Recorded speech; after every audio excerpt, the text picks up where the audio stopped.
دائما وابدا. النهارده هنتكلم عن ازاي تعمل مراقبة جودة كواليتي كنترول في المنصة بتاعت موري داتا اللي هي اباكا. دي منصة كبيرة فيها شغل كتير جدا طول السنة بإذن الله، وبيبقى فيه تاسكات متاحة 24 ساعة على حسب، ممكن تاخد بروجكت 2 مع بعض يعني في نفس الشهر. فهي ميزة ان هي بيبقى شغلها جميل. واهم حاجة فيها انك لازم تسلم الدقة 100%. ناس كتير قوي بتستهون بالدقة. يا جماعة الدقة دي اساس الشغل. انا لو الشغل بتاعي مش بيرفكت فانا مش هاخد فلوس. حطوا بالكم من المعلومة دي. انا ممكن اصحى صبح وليل شغالة وشغلي كله غلط، فانا مش هاخد حاجة. التكنولوجيا دلوقتي ما فيهاش هزار، اللي بيشتغل بياخد، اللي ما بيشتغلش ما بياخدش. ماشي، الكلام ده بتاع زمان. لا، دلوقتي اللي بيشتغل بجودة بياخد، اللي ما بيشتغلش بجودة بيتلغي شغله ولا كأنه اشتغل خالص. خلوا بالكم، الجودة هي أساس الكون. أهم حاجة في الفريق بتاعنا هو فريق الكيو، الكواليتي كنترول أو الكيو اي. الكواليتي كنترول يا جماعة بينقسم لجزئين. الجزء الأولاني كيو اي 1 وكيو اي 2. كيو اي 1 اللي هو بتاع الفريق بتاعك، اللي هو الوسيط اللي بيجي يشتغل يراجع على شغل المود الانوتيتورز سوري، اللي هم بيظبطوا الداتا. فالكواليتي كنترول ده بيراجع على شغلهم.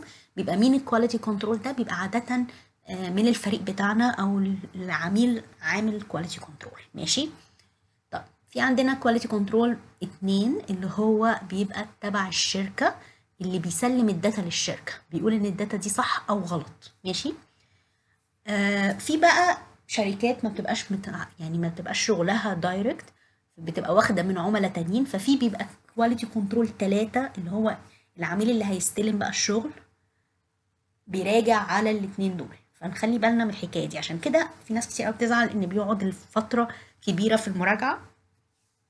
تقدر انك انت تقلل الفترة ديت، انت صاحب القرار. لو اشتغلت صح، هشتغل ازاي صح؟ هلتزم بالتعليمات والابديت اللي بتجيلي.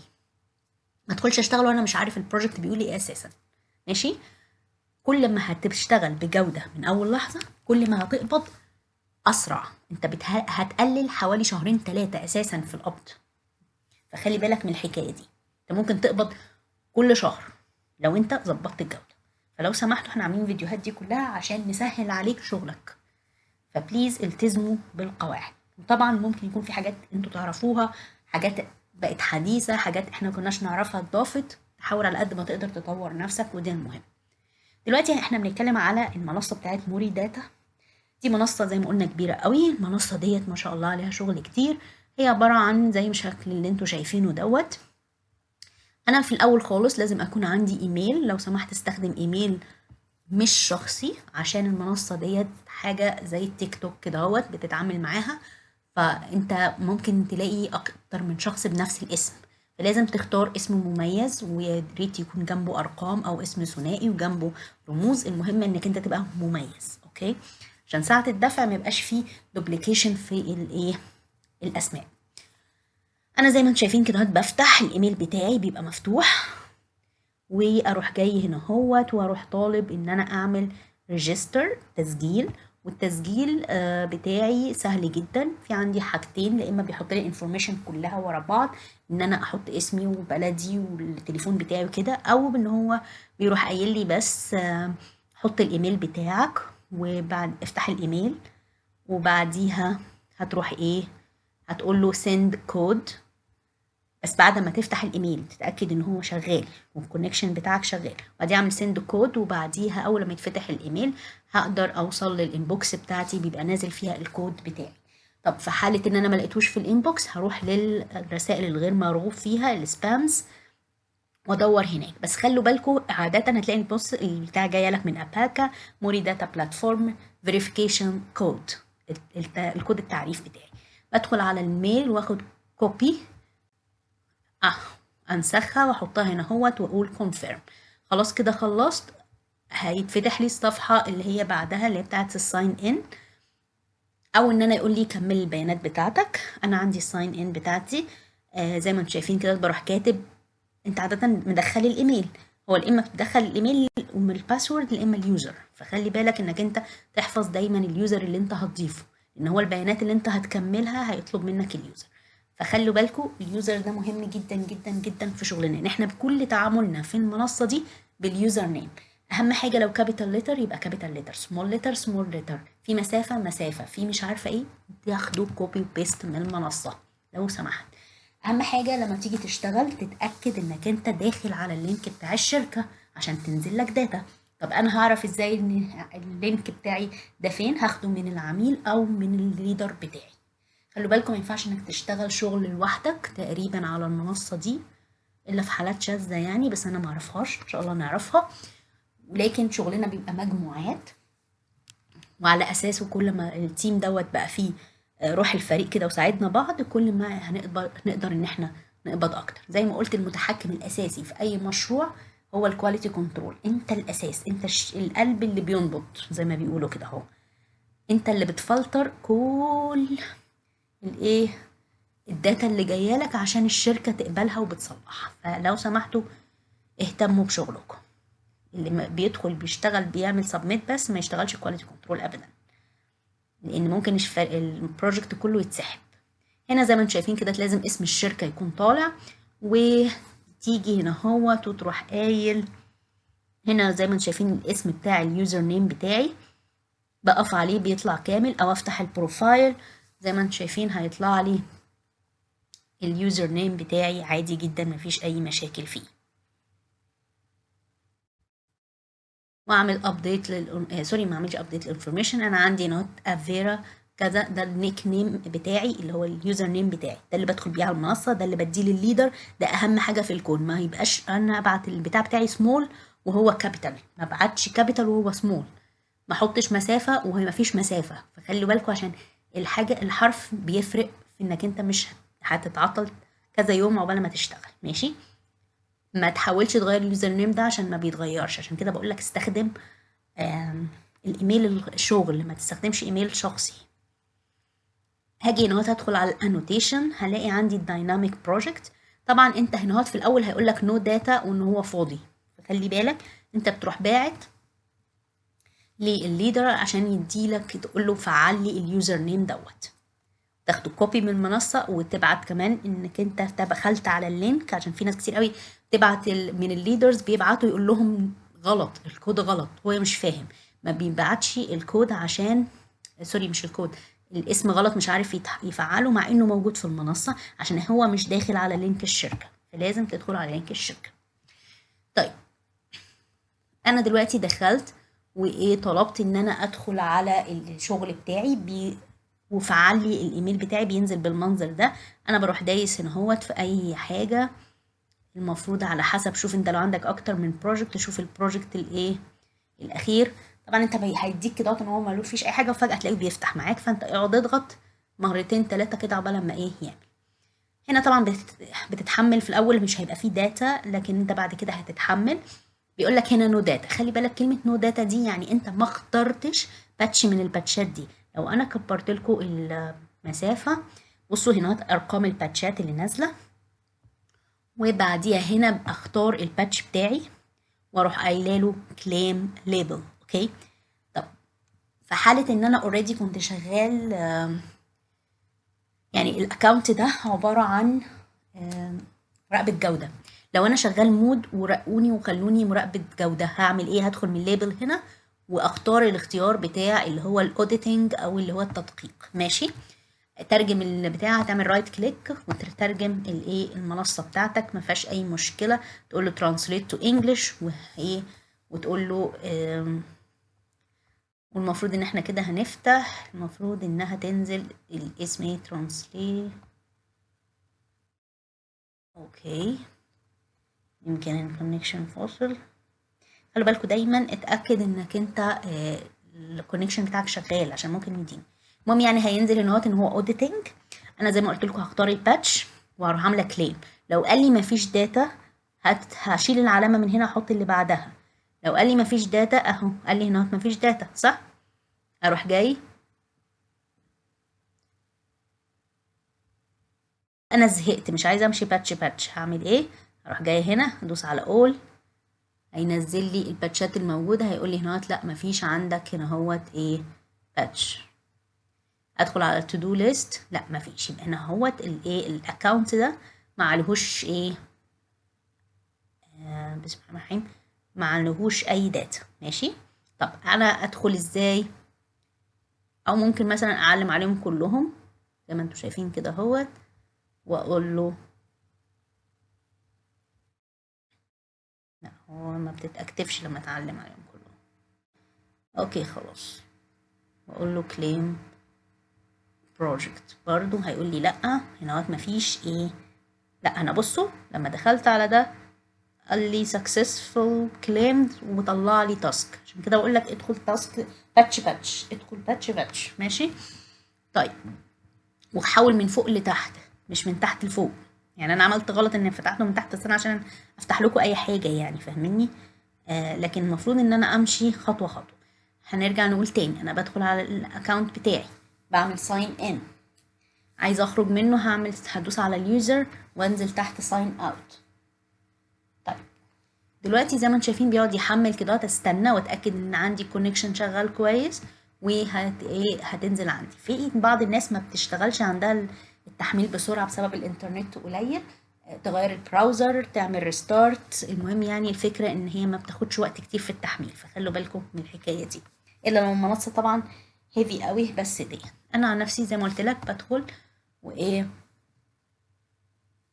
زي ما قلت لكم اليوزر نيم هنا اهوت، لو عايزه اعمل لوج اوت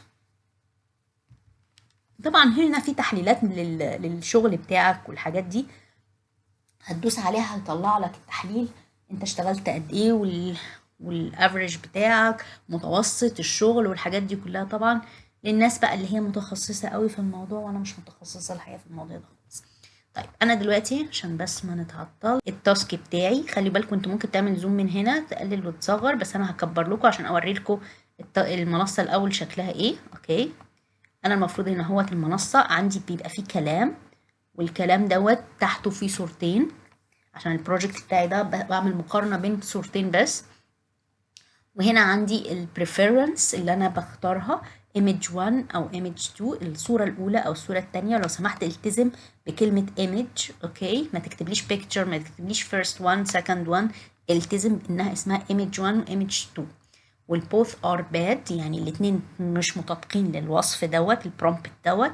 يعني ايه كلمة برومبت يا جماعة؟ يعني الطلب اللي انت بتطلبه من الذكاء الاصطناعي يعمل لك حاجة. ماشي. هنا هوت السكيب ديت يا جماعة بنستخدمها في 3 حالات. السكيب هنا هوت خلي بالك السكيب اللي تحت دي غير السكيب اللي فوق.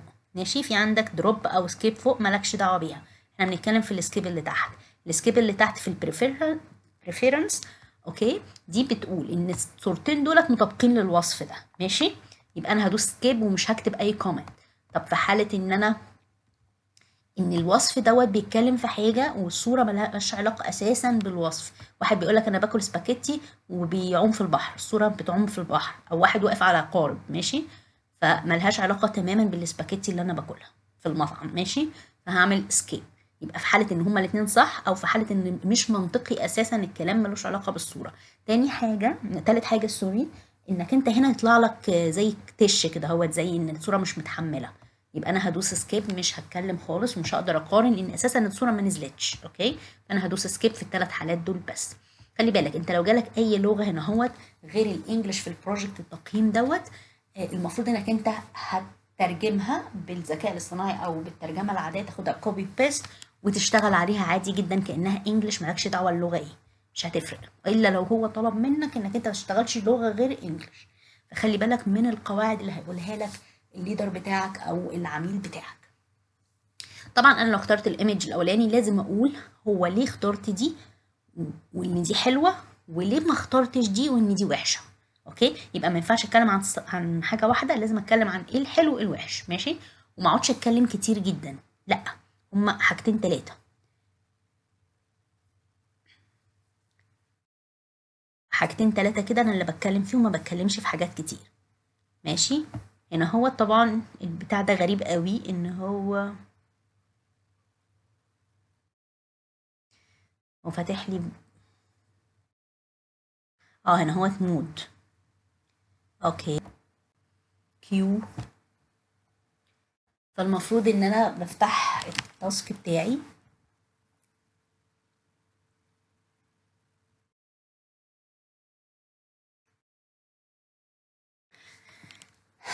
زي ما انتم شايفين المنصة بيبقى عندك كلام كتير جدا، مالكش دعوة بالكلام الكتير ده كله، انت كل الموضوع انك انت هتاخده تترجمه وتقراه بالعربي. انا مش عايزة منك انجليزي، انا عايزة عربي، اهم حاجة تفهم كل كلمة بالعربي مكتوبة ايه. يا اما تستخدم ادوات عادي ذكاء اصطناعي، يا اما تستخدم الترجمة العادية بتاعت جوجل. انا بفتح الترجمة بتاعت جوجل واترجم بيها ومفيش اي مشكلة بالنسبة لي. بدخل على جوجل، الصفحة بتاعت جوجل، واختار اللي هي البوكسز ديت بفتحها، وبختار عندي اللي هي ترانسليت جوجل، وايه انزلها عندي. طب في عندك لازم قبل ما تشتغل في حاجة اسمها اكستنشنز لازم تكون عندك، زي اللي هو جرامري ده لازم يكون عندك، ما ينفعش انك انت تشتغل من غير ما يكون عندك جرامري ده.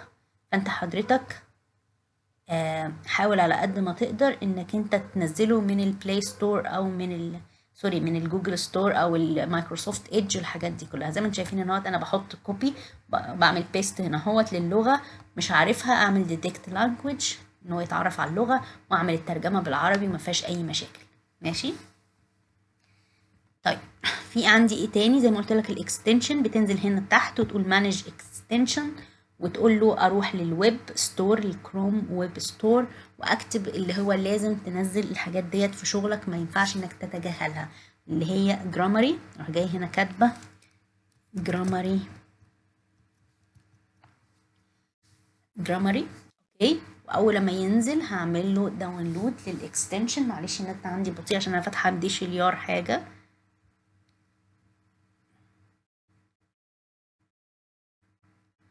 فايه اول ما يتفتح لك جرامري المفروض انك انت بتنزله، وبعدين ايه جمار ايرلي.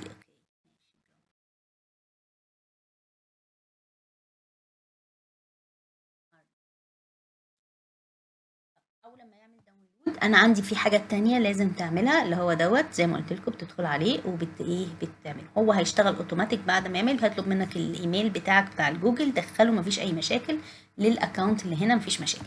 هدخل من الثلاث نقط ديت وهدخل على السيتنج، وهختار اللانجوج، واعمل هنا اضيف اللانجوج اللي انا شغاله عليها، وهعمل هنا السبيل تشيك، واتاكد ان اللانجوج اللي انا شغاله عليها متاكتفه. ماشي. لازم الحركتين دول تشتغل اي شغل اونلاين بيهم، ما ينفعش تشتغل من غير ما تاكتف الحاجات دي كلها. وتيجي هنا تتاكد ان هو شغال، تفتحه كده وتتاكد ان جرامري شغال بما ان انا بشتغل بالانجلش. ماشي. طب انا دلوقتي خلاص خلصت، هروح اعمل ايه؟ اجي هنا واروح داخله على الباتش اللي انا عايزاه. بصوا هي ساعات بتقعد مهنجه كده بطريقه غبيه يعني، بس هي المفروض تفتح معاك يعني.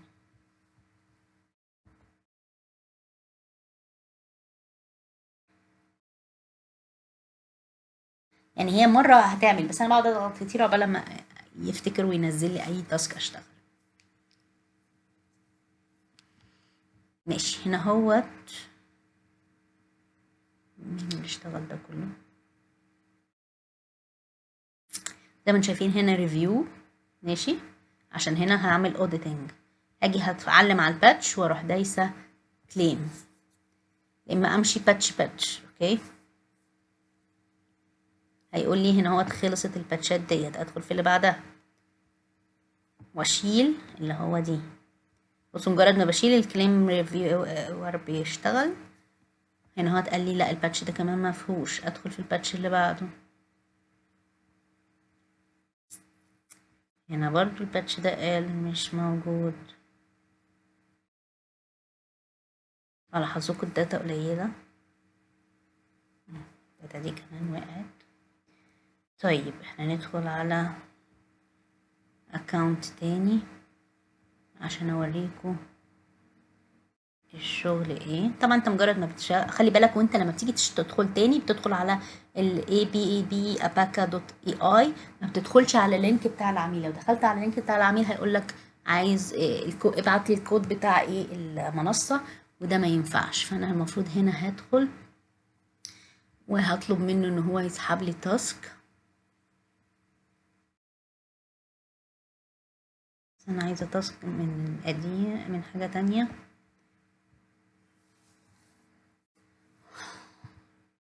اوكي، هيقول لك خلي بالك على طول تتاكد ان العلامه بتطلع لك خضراء، ما ينفعش تطلع لك حمراء. حمراء يعني الكونكشن بتاعك بايظ. وما تفتحش اكتر من تاسك مع بعض مفتوحين في نفس الوقت، عشان هيقول لك لا في عندك ايرور 404. مش هيبين لك حاجه، فخلي بالك من الحكايه دي. ماشي.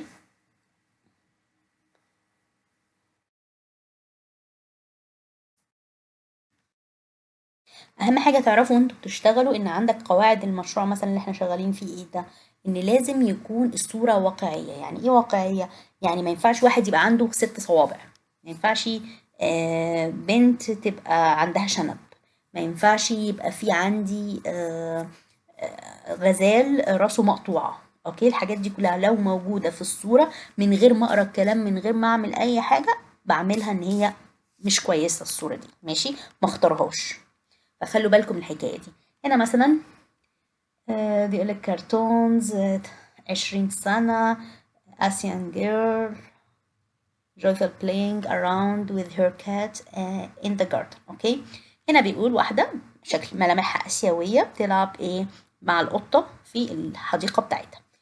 هنا الصورة دي بتعبر عن الموضوع ده كله، وهنا بتعبر عن الموضوع ده كله. طب احنا مشكلتنا دلوقتي هتبقى شكل البنت آسيوية ولا مش آسيوية. هنا بيقول لك في البيكتشر، في الايمج الأولانية، طبعا كلمة بيكتشر دي غلط، محدش يكتب بيكتشر، هي اسمها ايمج، عشان هنا اسمها ايمج فانت التزم باللي هو مسميها. وهنا اسمها ايمج، يبقى in image 1 the girl looks Asian. okay, while in the picture 2 her feature doesn't look Asian.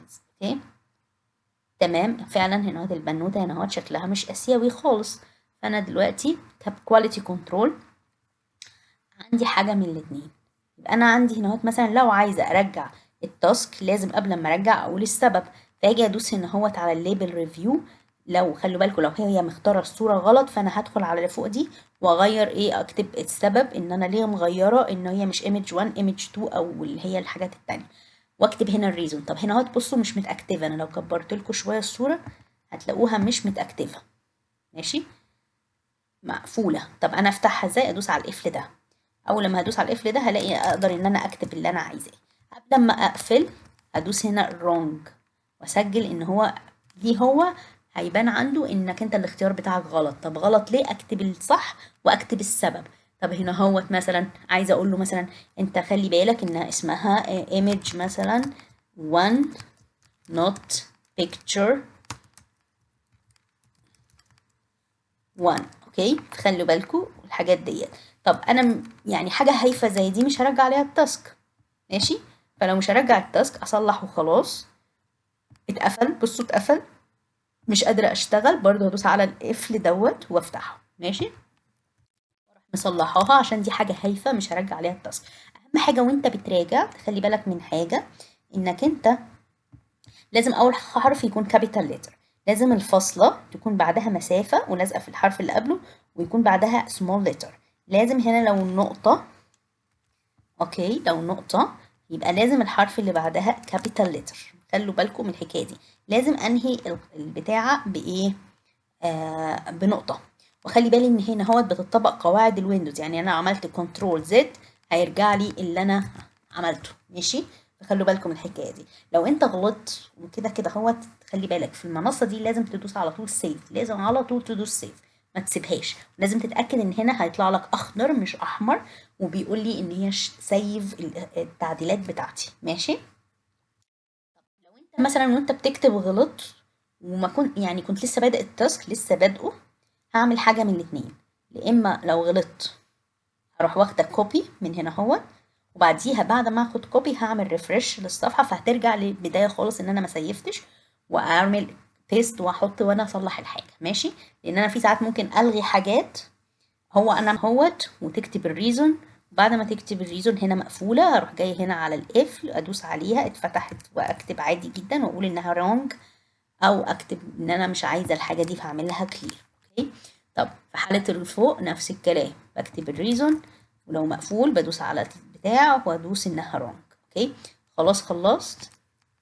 خلي بالك لو دوست في اي حتة تانية هترجع تاني من غير ما تدوس الرونج، هتكتب من اول وجديد ايه البتاع، فخلي بالك لازم تدوس الرونج اوكي قبل ما تعمل. ماشي، يبقى انا هنا هو بدوس correct،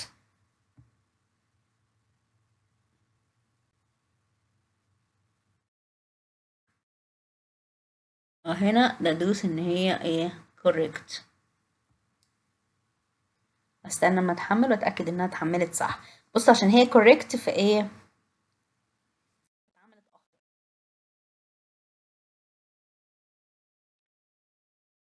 طبعا الناس اللي في كواليتي كنترول عايز يعرف التاسك ده من مين، فانا بفتح من هنا اهوت الانفورميشن بتاع البتاع، عندي نوت الليبل ليبلر اللي هو الشخص اللي اشتغل التاسك، لو في اي فيدباك عايزه اقوله اخده كوبي واروح حاطاه في الجروب بتاع المشروع، واقول للليدر ان خلي بالك الشخص دوت بيكتب بيكتشر بدل ايمج، بيعمل كذا كذا، واخد كمان كوبي، يعني كوبي من اليوزر نيم دوت كنترول، يعني تصور البتاع دي البيكتشر وتاخد ان تصور الشكل اللي هو الغلطان فيه. ماشي، عشان ما يبقاش ما يقولكش انا ما عملتش، وتدوس طبعا سيف لما تتحرك من التاسك، بتدوس سيف وبعديها بتروح عامل حاجة من الاتنين، لو هنا غلط وانت هترجع التاسك بتدوس على ريجكت، لو هنا هو صح وانت خلاص اخترت ان دي اخضر ودي اخضر مفيش اي مشاكل بتقول ان هو باس. اوكي يبقى هو عدى خلاص. ماشي، وادخل على ايه التاسك اللي بعده. هنا بيقول لي ان receive the next. طب في انا كل ما بشتغل هيلاقي التاسكات مفتوحه مع بعضها، تعبت مش مشكله، اقفل الكمبيوتر وروح اعمل اللي انت عايزه وارجع، عايز تنام تعمل اي حاجه مفيش اي مشاكل، انت وحظك بقى هترجع هتلاقي داتا ولا لا، بس المفروض البروجكتس ديت بيبقى فيها داتا كتير. ماشي، طب انا دلوقتي خلصت خلاص وفتح لي اللي هو ايه التاسك اللي بعده. بصوا هتنزل هنا اهوت التاسكات، ده اللي انا خلصته قبل كده وده اللي انا شغاله عليه في الدايره ديت، مكتوب لي عدد الايتمز. خلوا بالكم الليسته دي بتتعمل اول لما تيجي تقفل المنصه خالص، الليسته دي هتختفي لما تيجي تفتحها تاني، فما تفتكرش انك انت عشان مش موجوده التاسكات يبقى انت شغلك ضاع، لا مفيش حاجه بتضيع ان شاء الله، يعني ربنا يحفظ لنا شغلنا ما يبقاش في اي مشكله. هنا مثلا بيتكلموا على مسلسل صيني، هونج كونج قصدي، وبيتكلموا على نوفل معينة في المسلسل ده. فخلي بالك من حاجة، او انت بتعمل سواء مود او كيو، لما تلاقي اسم مشهور هنا هوت ما ينفعش تشتغل من غير ما تاخده كوبي وتتأكد ان هو اساسا اسم مشهور. ماشي، انا دلوقتي لو عندي اسم مشهور كده، ماشي، كل حاجة بقى ايه مش عارفها مش فاهم هو بيقول ايه، اروح ايه احطها على جوجل او على الذكاء الاصطناعي واسأله الحاجة دي ايه، عندي حاجة تشك انها اسم تسأل برضه. ماشي،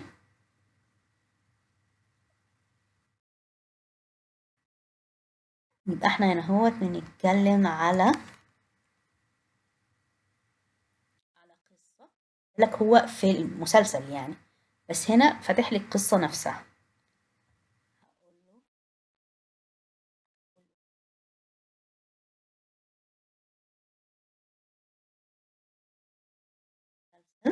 لان شكله مسلسل.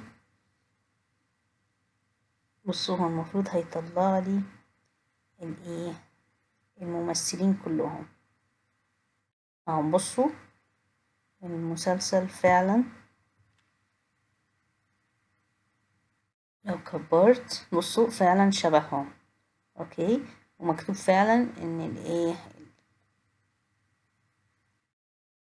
انها قصة تاريخية. اوكي، بما ان انا اتأكدت ان الشخصيتين دولت صح اشكالهم صح. خلوا بالكم من حاجة، انا لو كبرت دي هلاقي دول اشخاص ودول اشخاص. ماشي، لازم تكبر الصورة، عندي بتكبر صورة هدوس عليها هتكبر، هكبر الزوم من هنا واحرك كده واشوف كل الديتيلز، اشوف ورا شجرة، ورا هي حاطة حاجة في شعرها توكة، مش عارفه ايه. بصوا انا ببص على كل الديتيلز، كل الديتيلز ماشي. هنا في زي اسمه ايه، سيف واقع او حاجه، عايزه اعمل داونلود هعمل من هنا، عايزه اعمل لها روتيت من هنا، عايزه ارجع لحجمها الطبيعي من هنا، عايزه اقلل الزوم من هنا. اوكي، فخلي بالك انا دلوقتي زي ما قلت لك فتحت ديت. بصوا شكل الولد والبنت، بصوا اللي انا كنت مطلعاهم الولد والبنت دول، هما شكل الولد والبنت دول ماشي.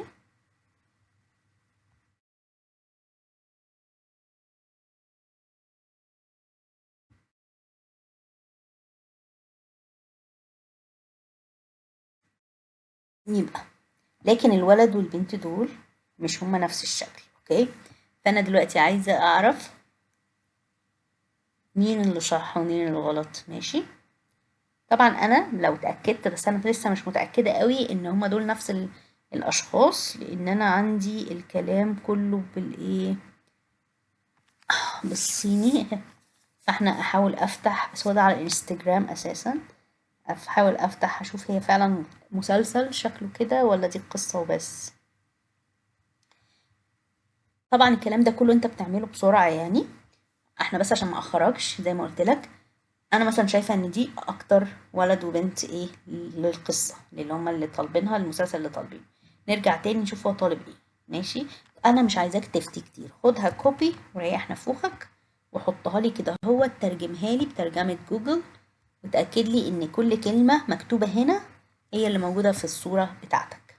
طب انا عشان اعمل الحكاية دي، بصوا باخدها كده على جنب وامشي كلمة كلمة. هنا بيقول باحث وسيم من هونج كونج، الاتنين شكلهم وسيمين، وممثلة جميلة من هونج كونج. اوكي، يروجون لرواية ووشيا جيان جو موشيه، اوكي، في مشهد درامي غامر.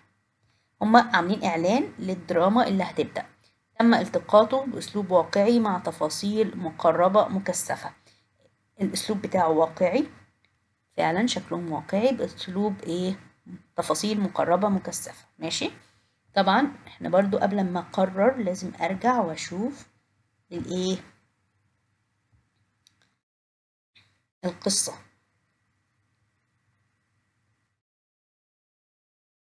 هنا اسم القصة لازم اروح كده هوت واترجمها برضو بجوجل، مش اللي انا فاتحاها دي اسيبها مفتوحة، ادخل على جوجل تانية وافتح. ليه لانك انت دلوقتي هتقارن بين الكلام دوت وكلام ده. انا بس عايزه اتاكد ان اسم الدراما واقع صح، لان انا قدامي الايه، قدامي القصه من غير الايه، الدراما بتاعتها. اروح مدور اهوت واشوف هيطلع لي ايه.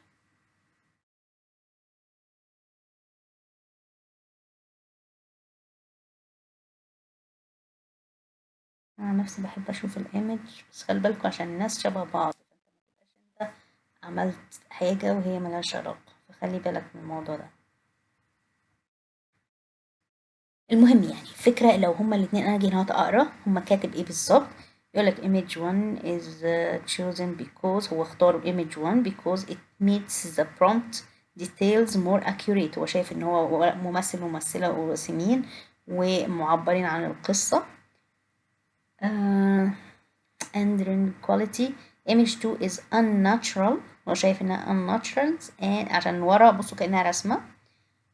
And the female actor has distorted eyes looks like AI، بيقول انه يعنيها بتحس انها مش يعني مش طبيعية. so not preferred. اوكي، انا طبعا اكبر كده، انا مش عارفة ايه اللي في عينيها مش طبيعية، هو ليه مش شايف ان عينيها طبيعية؟ انا شايفة ان هم طبيعيين عادي قوي، وراهم فعلا رسمة فمفيش واقع، وكأنه استوديو كده هوت، فبالنسبة له هو فعلا طبيعي اكتر. هرجع تاني واتأكد ان ايه، كل كلامي انا بقول لك ايه، اتأكد قبل ما تقفل ان هما نفس الاشخاص. ماشي، انا مش عارفة الدراما دي مش راضية تنزل ليه. يمكن بصوا ساعات على فكرة القصة بتبقى معمولة اكتر من مسلسل مانجا او حاجات، فخلي بالك وانت بتدور ان ممكن يكون اكتر من شخص شغال الحاجة دي. ماشي. هنا طبعا عشان هما لسه اساسا بيروجوا للدراما فممكن تكون حاجة جديدة، عشان كده مش لاقيين لها اي بيانات. انا ككيو لو معرفتش اوصل للمعلومة خلاص هقبل اللي هو حاطه، لكن لو في معلومة بتأكد لي ان الشخصين دولت حلوة الصورة بس ملهاش علاقة، مش هم الممثلين اللي هيعملوا الرواية، يبقى مش هختارهم واختار التانيين. ماشي. طب ليه مش هختار برضو التانيين؟ عشان هنا هو وراهم رسمة مش صورة حقيقية، فانا هقوله ان الاتنين both are bad، عشان الصورة دي هما الممثلين لكن وراهم ما بيعبرش عن الخلفية، لان هرجع للمطلوب عندي في الترجمة.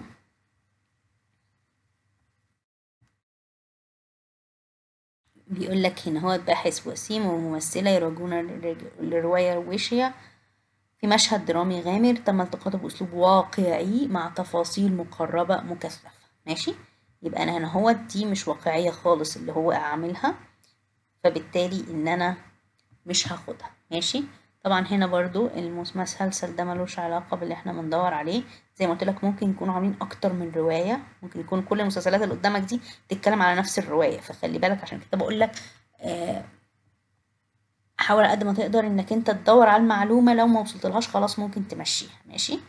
فانا عن نفسي ممكن اروح قايله له اهم حاجة تعمل سيف وتتأكد ان هي كابيتال لتر. بصوا هنا اهوت، لو انا كبرت لكم هتلاقوا هو مش كاتب كابيتال لتر.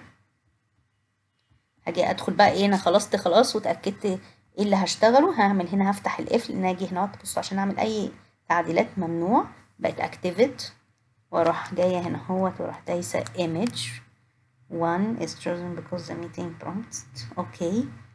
بما ان انا ما خدتش معلومة مفيدة مين فيهم الاشخاص. طب انا دلوقتي عندي حاجة تانية، خلي بالكم ما تبقاش فيه هنا هوت مسافات في الوسط كذا، في ممكن تعمل كذا مسافة، لا خلي بالك هنا هوت لازم يكون البرومبت ورا بعضه. ماشي. ما ينفعش ان هو يبقى آه يعني جمل تحت بعض، ما ينفعش. هنا طبعا عشان نقطة فحطيت بعدها حاجة الحرف كابيتال لتر، طبعا عشان AI المفروض ان هي بتبقى كابيتال لتر.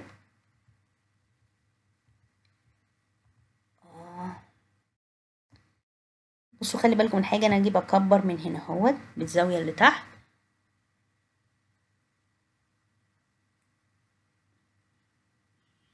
ماشي. هو كده اهوت المفروض انا خلصت، هدوس هنا اهوت انها هي كوريكت او لا، بروح دايسة على القفل واروح دايسة هنا انا موافقة مثلا على كلامه، هدوس كوريكت، هتعمل داونلود. خلي بالك ما تعملش في كواليتي كنترول غير ما تدوس كوريكت. انا مثلا موافقه على كلامه هنا برضه هدوس كوريكت، مش موافقه هروح مختاره الحاجه واقول له الرونج واكتب الكومنت بتاعي ماشي. طب انا كده خلصت، اروح دايسه هنا هو سيف واروح داخله على اللي بعده. ليه؟ لان انا ما لقيتش معلومه بتاكد ان الروايه دي هي اللي صح او غلط. في عندك طريقه تانية برضو للسيرش، عشان في ناس برضو تبقى عارفه كل الطرق انت بتدور ازاي. انا بفتح البتاع ده كده واروح عاملاه اكبره، واروح جايه هنا اهوت واعمل سكرين شوت، واروح واروح فاتحه عندي البيكتشرز سكرين شوت، واروح نازله لحد ما اوصل للبيكتشرز.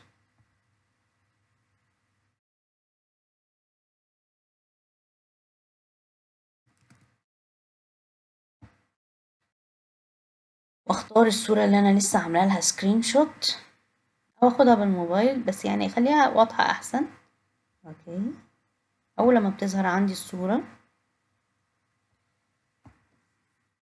بروح فاتحاها واعمل لها كروب، يعني اقصها على الصوره اللي انا عايزاها عشان الكمبيوتر ما يقعدش يدور كتير. ماشي.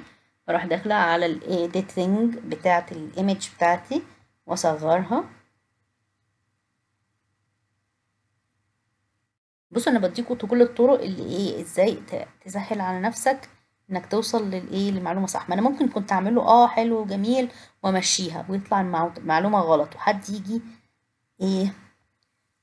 حد يجي يشتغل يفاجئ ان المعلومة غلط اللي انا حطاها. فانا مش شطارة مني ان انا شغلي بسرعة، لا، انا شغلي اهم حاجة، اهم حاجة ان شغلي يبقى صح. ماشي، فخلوا بالكم من الحكاية دي.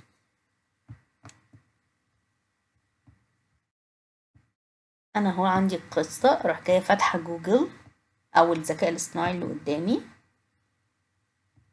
واروح هنا هوت فاتحة ان انا عايزة ادور بالايمج. هيقول لي اعملي داونلود للايمج، اروح فاتحة هنا هوت الفايل بتاعي، واروح عاملة كليك ودراج. اوكي، بصوا، واروح منزلاها كده.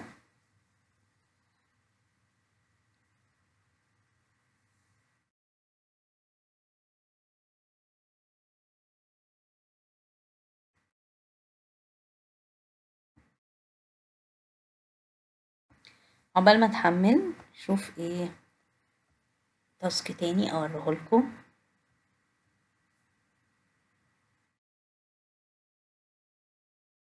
اهم حاجة خلي بالك قبل ما تفتح تاسك التاني تكون مسيف. ماشي، عشان انا ممكن يقول لي يطلع لي اللي هي 0404 دوت عشان فتح تاسك تاني.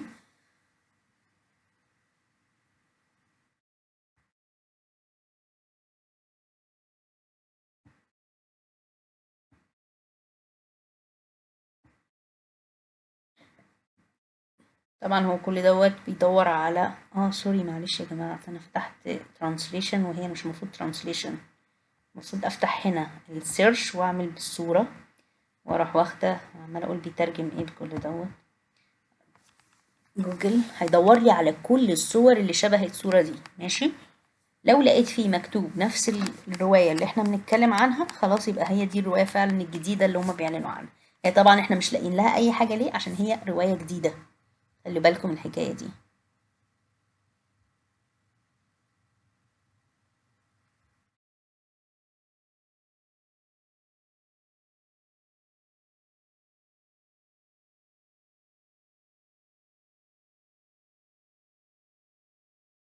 بصوا، هو جاب كل الناس اللي شبهها، ماشي، اللي لابس نفس اللبس، نفس اللون، نفس الحاجات، يفتح لي كل حاجة نفس شكل الصورة. ماشي، طيب، عشان بس احنا النت عندنا بطيء شوية،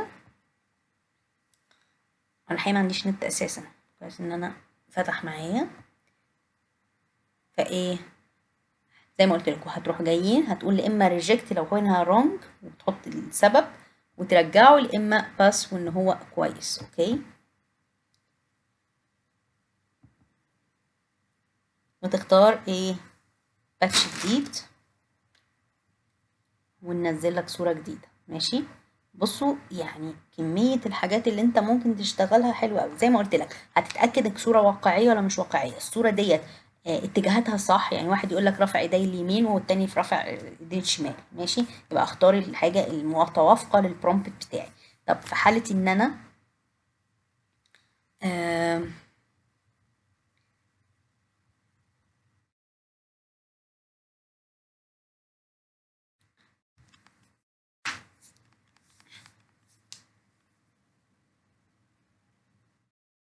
في حالة ان هو مثلا يقول لك واقعية، الاعداد اللي جوه بيقول لك 3 صفحات، بص مرضاش يفتح عشان في ايه اكتر من ايه من بتاع مفتوح. أو ممكن اقفل دي خالص واقول له ريفرش. بس مجرد ما قفلت راح فاتح لي ايه الصورة الجديدة. فخلوا بالكم انا برضو بقول لكم الحاجات العيوب اللي بتطلع، فنخلي بالنا من الحكاية ديت. ما عملش اعمل بعد شوية ريفرش وهكذا.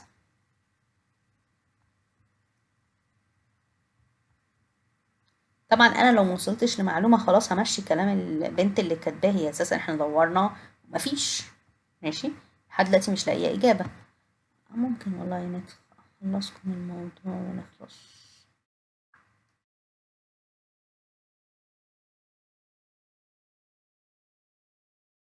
اهو حملت عشان قفلت الصورة التانية.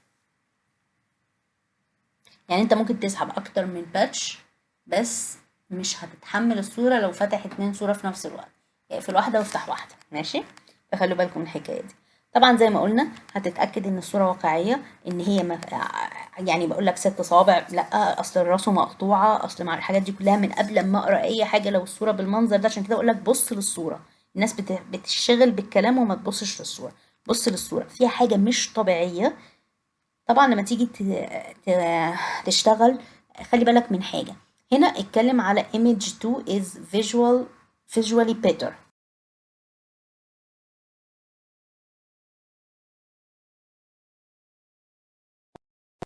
يعني ده ملوش علاقة بالايه باللي احنا بنشتغل فيه خالص خالص. يبقى هنا هوت بيقول لك happy multi-generational Asian family walking on the waterfront. اوكي هنا هوت عيلة آسيوية مبسوطة ماشية على ايه الووتر فرونت على المرسى تقريبا ولا ايه ووتر فرونت ده اللي هو ايه ما علينا. المهم برضو تاخدها كوبي. انا مش عارفه المعنى ما اقدرش اشتغل يا جماعه وانا مش عارفه معنى حتى لو انا بيرفكت في كل اللغات الممكنه. بصوا خلي بالكم انا ما طلعليش غير ايه عشان انا ما كبرتش الصوره فما طلعليش غير اللي هو لابسه. بصوا انا مجرد ما هكبر الصوره هيطلع لي بقيه ايه البطل والبطله دول. انا هنا اهوت طبعا بدخل واقول له ايه عايزه جوجل ترانسليشن واروح هنا اهوت اشوف كل كلمه معناها ايه. كل كلمه معناها ايه. انا حاجه واقعه مني او ناسيه او مش مركزه وعايزه انام يبقى ايه هروح جايبه الكلام وهترجمه. بتفهم في الانجليزي بتفهم في الفرنسي بتفهم في هيروغليفي ترجم لي الكلام بالعربي برضه بعد اذنك. ليه بقى عشان انت ممكن تكون حاجه واقعه منك وانت مش مركز.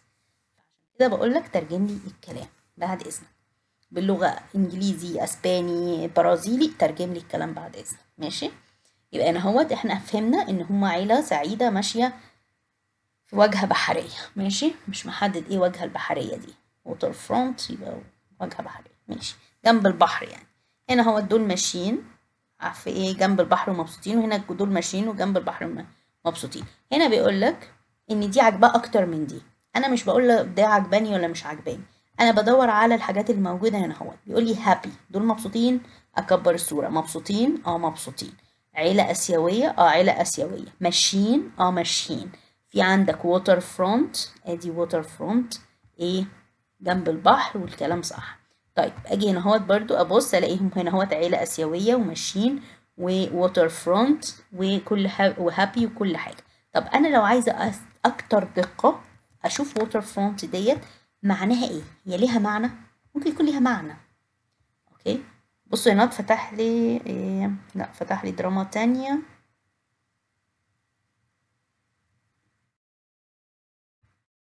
نحاول اللي احنا فيه دوت نكبر شويه بدل الواحد مش شايف اساسا.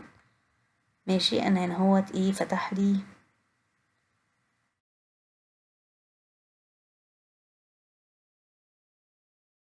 درامات تانية لابسة نفس اللبس بس مش نفس الأبطال. يعني بقولك شكلها مسلسل جديد فعشان كده ما اقدرش احكم فانا هقبل اللي البنت كاتباه وخلاص. هنا هو طبعا انا لازم اروح جايه هنا هو اقول ووتر فرونت. ووتر فرونت دي يا جماعه انا عايزه اعرف هي الووتر فرونت دي ليها معنى معين. انا مش شاطره في الانجليزي ما اعرفش اميز بين الحاجات. مفيش مشاكل. بصوا يعني زي ما قلت لك احنا كلنا مهما انت وصلت من العلم ممكن ما تعرفش تجيب الحاجه حقيقي ما تعرفش تجيب الحاجه. هنا طبعا عشان فاتح لي ايه الصوره انا مش عايزه الصوره معلش هقفلها وافتح لكم واحد عادي مش صوره واروح قايله له ووتر فرونت ففتح لي هنا اهوت الايه الحاجات اللي شبه الووتر فرونت. طبعا انا هقول له ايمج هو مفيش جنب بس الايه الميه مفيش حاجه مميزه.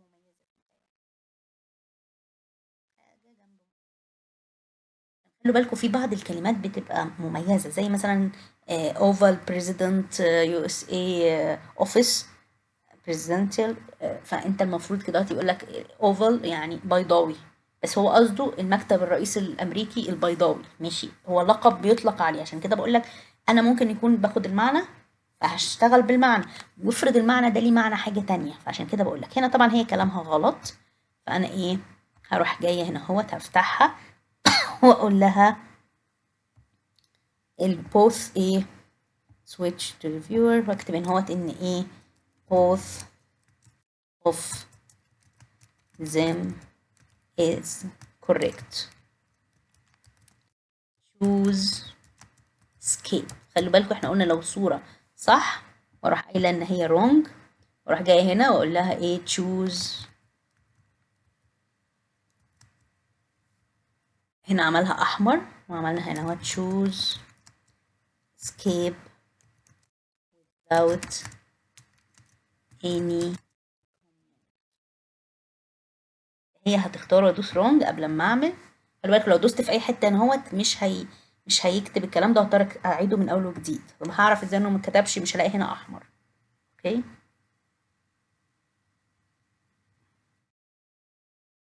بصوا الكلام بتاعي مكتوب وهكذا.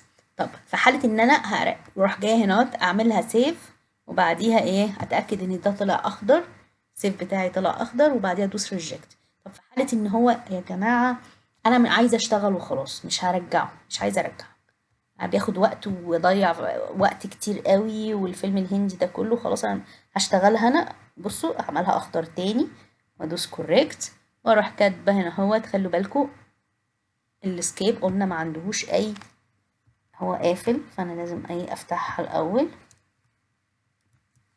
واروح هنا اتلغي الكومنت واروح مختاره اسكيب وادوس سيف، واداني سكسس، اروح قايله له باس. اوكي، طبعا انا اخترت ان الاتنين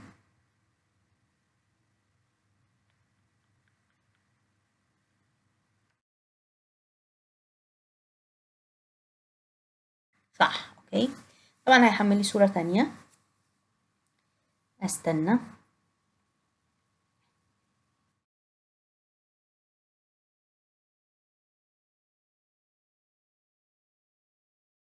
هنا بيقول لي the patient face was not showing.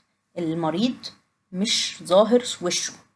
كلمة المريض مش ظاهر وشه ديت معناها ايه؟ معناها ان في مريض وفي دكتور، ماشي؟ او ما قالش دكتور، قال المريض وخلاص. هنا المريض وشه موجود انا شايفاه، هنا المريض وشه مش موجود، مش موجود، يبقى دي لغيتها خلاص. ماشي، امشي بقى مع دي، اكمل not showing and not face was not showing too.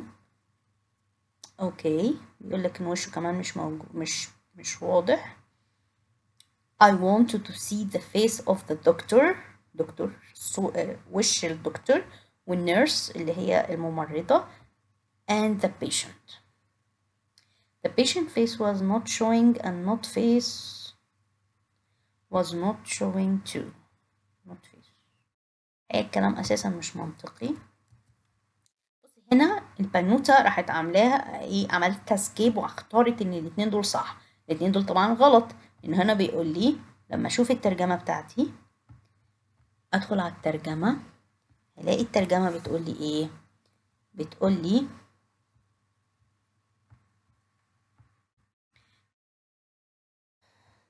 لم يكن وجه المريض ظاهرا ولم يكن وجهه ظاهرا، اريد ان ارى وجه الطبيب والممرضة والمريض. اوكي، خلوا بالكم هنا هو بيقول لك ان هو عايز يشوف الوجه، ماشي؟ ما كانش ظاهر قبل كده بس انا عايزه اشوفه دلوقتي. ان قال لك I want to see the face of the doctor, nurse and the patient. اوكي، شفتوا الواحد نايم ومش قادر يركز، عشان كده اقول لك ترجم. طب يبقى هنا هو عايز يشوف وش ده وش ده وش ده موجود. هنا دي وشها موجود، وشها مش موجود، ماشي؟ فانا هروح جايه هنا هقول image 1 because reason، هقول اسم الايمج اللي انت بتتكلم فيه. image 1 is better. خلوا بالكم ما تكتبوش the best، اوكي؟ عشان هنا مش اختيار من 3 حاجات، مش حاجتين بس. because the face of the doctor and nurse and the patient is visible while in image. لازم اتكلم على مش موجود ايه وموجود ايه. image 2 the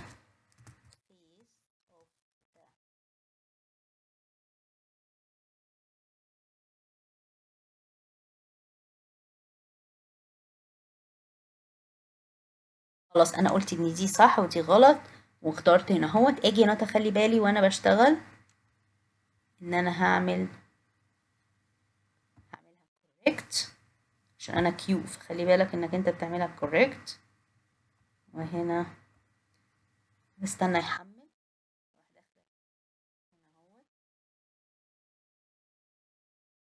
المفروض عشان انا عدلت عليها فهو شال خالص حكاية الايه ان انا اعملها correct. ماشي، رجعها هنا، اتأكد ان هنا بما switch to review correct. ماشي، نتأكد ان هو حمل، خلي بالك تأكد حمل وطلعها خضرا، لازم المربع ده كله يبقى اخضر. وهنا تأكد انها correct برضو، وانها حملت، وان هي خضرا. بصوا لازم الاتنين يبقوا خضرين بالشكل ده. وبعديها هدوس سيف.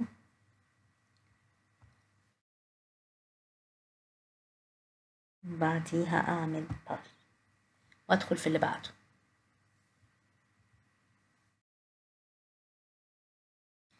اقلل الزوم شوية.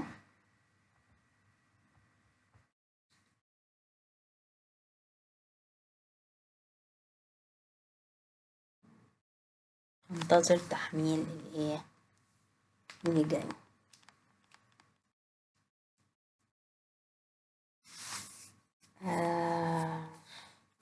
خلوا بالكم لازم تبقى الالوان صح، الاتجاهات صح، اماكن الاشخاص في الصورة صح، عددهم صح، اي حاجة من دي ابص عليها الاول، وانها تكون واقعية مش شكلها خيالي، ما يكونش شكلها بالذكاء الاصطناعي معمولة او كرتون. فخلي بالي من كل دي. ماشي، هنا بيتكلم على اللي هي العربية اللي بيشيلوا بيها الحاجات. طبعا هنا هي مختصرة جدا. image 2 shows that it's a cart while image 1 failed to show that. يعني هو الفكرة ان هي هنا باينة انها عربية عشان العجل باين، لكن هنا مقطوعة. هي كلامها صح، فخلي بالك هنا هوت هتعمل insert gray soft black and mute sand. okay design it. نشوف فيه عيب تاني. matte finish all around with raw cement texture panels like steel. okay name moment cafe. ادي moment cafe appeared in a small all caps serif font. اوكي، يقول لك ان حروفها كلها كابيتال بالخط دوت.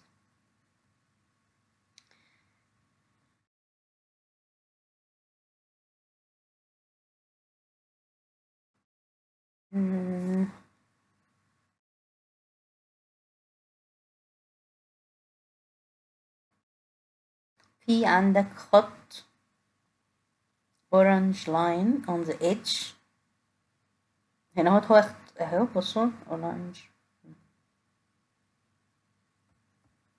design signature. اوكي، بيقول لك البتاع ده زي كأنه هو زي اللوجو بتاع الشركة او حاجة كده، الديزاين بتاعتها. خلوا بالك هنا بيقول لك ان لازم الجملة الثانية مكتوبة. كبر كده وشوف silent pro picture a mobile concept cafe that feels like it belongs inside a modern art museum. a mobile concept cafe. مش عارفة ايه موبايل يعني حاجة بتتنقل من مكان لمكان. اوكي، هو بيقول لك ان هي عربية بتتحرك. ماشي، هنا هي بتتكلم عن ايمج 2. انا شايفة ان فيها الكلام دوت مكتوب وفيها البتاع وانها عربية. خلاص، هي كلامها ايه صح ومنطقي. اجي هنا تروح عاملة correct واتأكد انها بقت خضرة وعملت loading. وهنا هعملها correct واتأكد انها خضرة وعملت loading وبعديها اروح دايسة save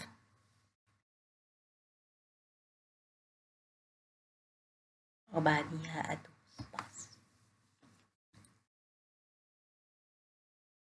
طبعا انا ما خدتش دي ليه؟ عشان لو كانت العجلة واحدة باينة حتى كنت ايه، انا نفسي اول ما شفت قلت هو ايه ده بالظبط. اوكي، فبما انها مش موضحة شكلها ايه، انها عربية ونصها مقطوع، فما اخدهاش حتى لو انا شايف طرف العجلة بتاعتها من هنا وفهمت انها عربية، لكن اول واحد هيجي يبص عليها مش هيشوفها عربية، فعشان كده هو مش هاخدها. خلوا بالكم زي ما قلت لكم لازم الواقعية اهم حاجة، الواقعية الواقعية الواقعية الواقعية، واقعية في الالوان، الواقعية في عدد الاعضاء، واقعية في عدد الأشخاص، واقعية في شكل الحاجة، واقعية إنها تبقى حاجة منطقية. هنا هو زي ما انتوا شايفين حاطط لي صورة تانية.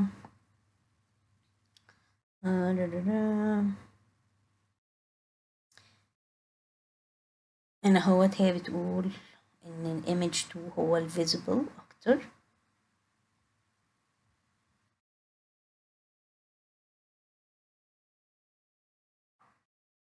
هنا هو يعني هو مين فيهم اللي هيجيب سانرايز أكتر؟ مين كأن لسه شروق الشمس، ده ولا ده؟ فهنا بتقولك لأ، هنا شروق الشمس باين أكتر واقعية، بس المفروض كانت تكمل وتكتب ان ايه، تكتب المفروض تكتب كانت ان هي ايه image 2، ما نكتبش first picture، ما نكتبش second، ما نكتبش الحاجات دي كلها، نكتب اسمها image بتاع is in morning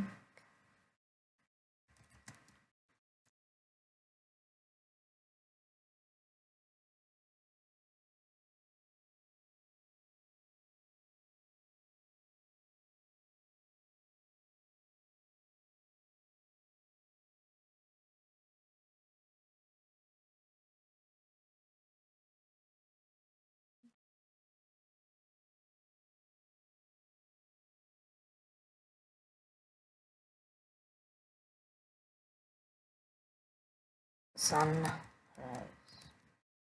لا استنى، هنا هي orange.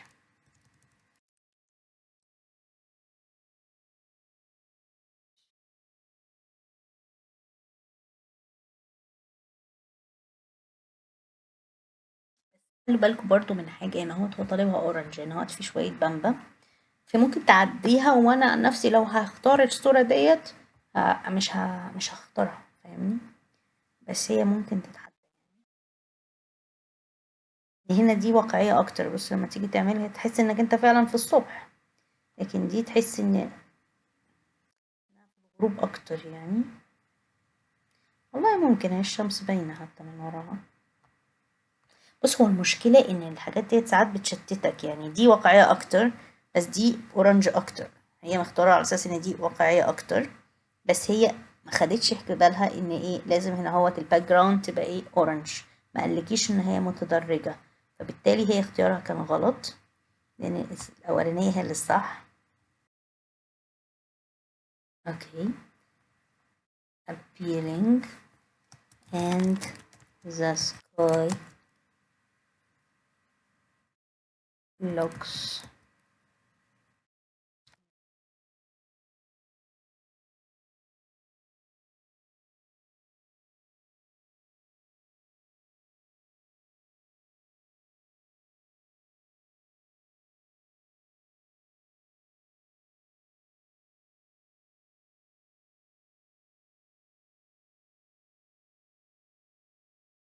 while image 1 is morning sun. اوكي، هيعمل هنا هو بتاع، يبقى انا دلوقتي بعد ما خلصت اعمل switch to ايه to review، واروح عايزة انها correct، واستنى يحمل، يعني زي ما قلت لكم هو طالب هنا احسن، دي احسن من دي، بس لما انا كبرت هو طالب ان دي تبقى كلها اورنج، فلما كبرت لقيت الشمس فعلا باينه كانها ممكن تكون ان هي كانها شروق او غروب، فهنا هو الشروق اكتر لانها احمرارها اكتر او اورنج اكتر، فباين انها شروق اكتر. عشان كده اخترت الايمج 1 is visible، واروح عامله هنا اهوت وراح قايله له correct، اتاكد ان هنا اخضر وهنا اخضر.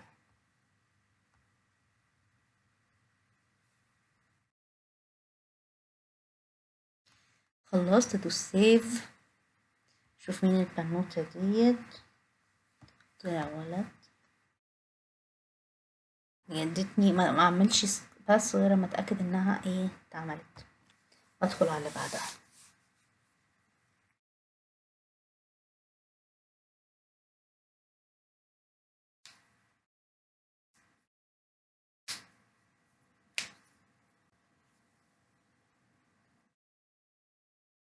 يعني تقريبا هو دي اغلبيه الحاجات اللي احنا هنعملها في الكيو. وربنا يوفقكم يا رب، وان شاء الله خير.